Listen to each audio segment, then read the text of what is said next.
When I was 19, I was in a car accident and I sustained a spinal cord injury. I was electrocuted when I was 6 years old, and I lost my arms. They were both amputated right after.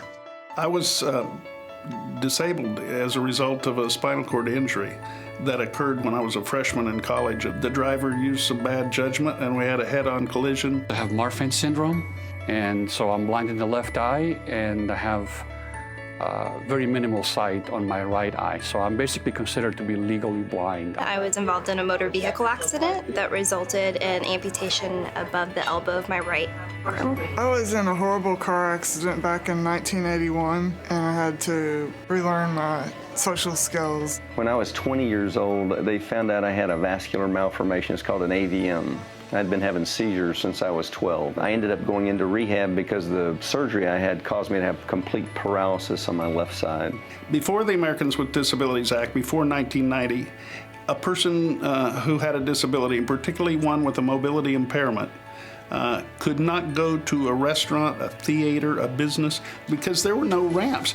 Going down the sidewalks, we couldn't get on and off the sidewalks. Before the ADA, people with disabilities found it so difficult to get out that they often did not participate in community activities. And an aide to President Reagan said to me, would you come and be the executive director of what is now called the National Council on the Handicapped?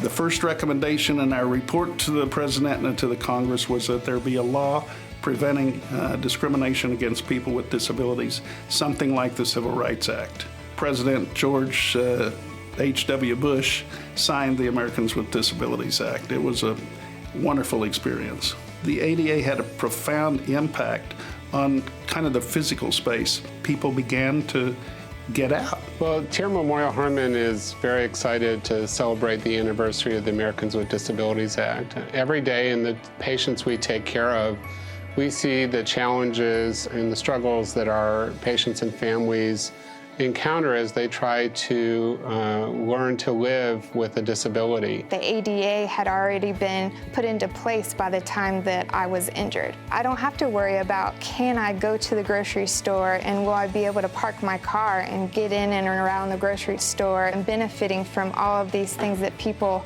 work so hard to put in place by creating the Americans with Disabilities Act.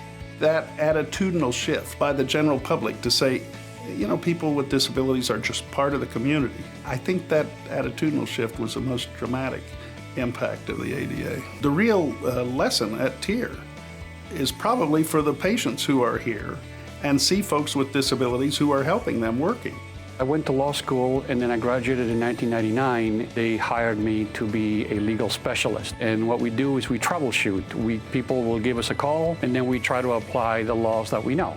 I've been here at TIRR for a year. The project I work for is called the Southwest ADA Center. We answer questions about the ADA. We also do trainings and publish and disseminate materials. I get a lot of job satisfaction doing my work because I can directly impact people's lives. So as a medical assistant, I support my physician. And what that can entail is mostly education when it comes to this particular clinic.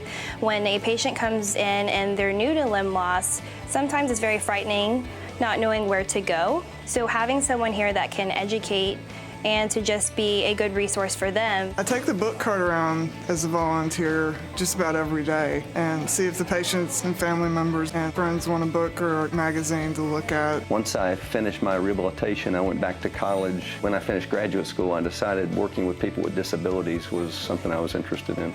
I'll talk about my experience if people have asked me questions about it. You know, it's a very small part of what I do clinically, but it does enhance it, I think. There's much to celebrate in the last 25 years since the Americans with Disabilities Act, and I now think it's more incumbent upon us than ever to build on that and to begin to reduce barriers to full employment as well. We've seen progress every year since ADA was passed, and I think probably in the next 5 to 10 years we'll be much closer to full compliance than we are now. I think we've accomplished enough to celebrate ADA 25.